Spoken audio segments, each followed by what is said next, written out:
hello everyone good morning जुहार जय माँ समले आओ आपण मैंने केंता अच्छन आशा कर आपण मैंने भल थी आओ आमे भी बहुत भल अच्छू आओ आज का देखमा पूर दिया इडली केंता कर बनासन जी देखमा फास्ट तो यहाँ देखुन मुई नड़िया के पूर बने देती भाजिकिना आउ जेन्ता मड़ारे बनासन मड़ा जेन्ता बनासन पूर देकरी हेन्ता आपण मैंने पूरा पहला बनईदेवे नड़िया वाला आउ इनु तार परे इडली छाँचे पहला तेल टिके सबू आड़े देदेवे टिके जस्ट एंता तेल टिके देले ना नाई लटकी इडलीटा और तार परे इनु देदेमा अधा डुआ देदेमा पिठौ के तार परे देदेमा पूर के आउ तार उपरे फिर अधा डुआ देदेमा पिठौ के आउ एंता करी कभर करदेमा से पूर के कि पूरा एंता करी कभर करदेमा आउ इटा कि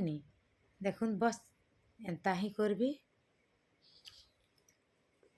बहुत सहज है आउ बहुत इजी है बस किसी नहीं लगे एंता अधा डुआ देदेमा फिर इनु देदेमा नड़िया पूर की आउ फिर अधा डुआ देदेमा आउ से नड़िया पूर के कभर करदेमा सबू इडली छंजरी एंता करदेमा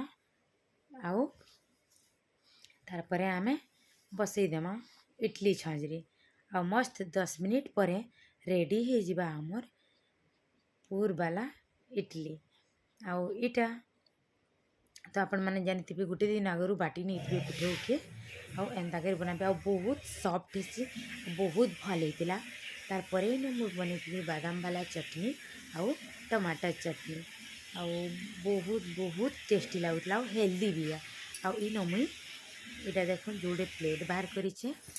आउ तार परे इन मुई बाढ़ुचे नाश्ता लगी आ बहुत हेल्दी है आ बहुत भल लगसी मुझे जेनता आपण मान को कहली हेन्ता थोड़ी ट्राए करबे बहुत टेस्टी लगवा आ बहुत भल लगवा आउ इन मुई बाढ़ुचे देखुन आपण मैंने जेनसी भी चटनी बने पारबे आउ खाई पारबे आ मोर चैनल के जेन नुआ आछन प्लीज मोर चैनल के सब्सक्राइब नहीं करबार तेबले प्लीज सब्सक्राइब कर देबे आ पाखे थिबा बेल आइकन के प्रेस कर देबे आउ जेनती के लगे आपण मन को नोटिफिकेशन जीवा मुझे जेन भी वीडियो छाड़मी आ वीडियो भल लगले लाइक कमेंट शेयर करबे आउ इनु देखुन हजबैंड आनी पनीपरिया बोले मुई इनु पनीपरिया भी आनी और दुकान सामान भी आनी आउ इनु इटा देखुन मिल्क मेड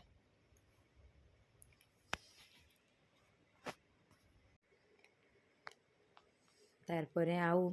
ओमफेड आउ चाउल आनी दाल आनी आउ मुग दाल आनी यहाँ मैंने सब रखी दौचे पनीपरिया के भी रखीदेमी आउ गोटे कथा काଣା आपण मैंने तो जानी छन एतकी थुन शाग रेट हो ना कहन न गोटे थुन एका भात खाइबे गोटे थुन रांधिक भात खाए मान लेखे लगला न जहाँ लगुचे आउ 2-3टा थुन काଣା रांधबे जेतकी थुन शाग दाम होइचे आटा तो श्रावण मास चली आइस पिसर किसी नहीं चले आउ हेतिर लगी भी तुन शागर दाम बढ़ी जाइए आउ भी गोटे कथा यहाँ वर्षा माने होची बेले कि तुन शाग माने भी किसी नाई हेबार तेल हेतिर लगी सब दाम बढ़ी जाऊे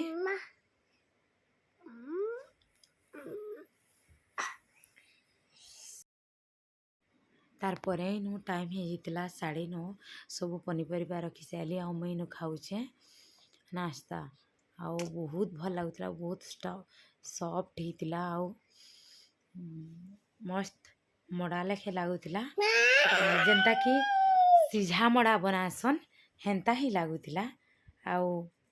आपण मैंने थोड़ी बनईकरी प्लीज कमेंट रे कहबे केन्ता लगला जी और रहली तार परे ना देखुन मोर रंधा बड़ा स्टार्ट हो जाता न और टाइम हो जाता 12 और आमर प्रियांशी स्कूल छुट्टी होता मुई ताके गेट खोली जाइली आसी न देखुन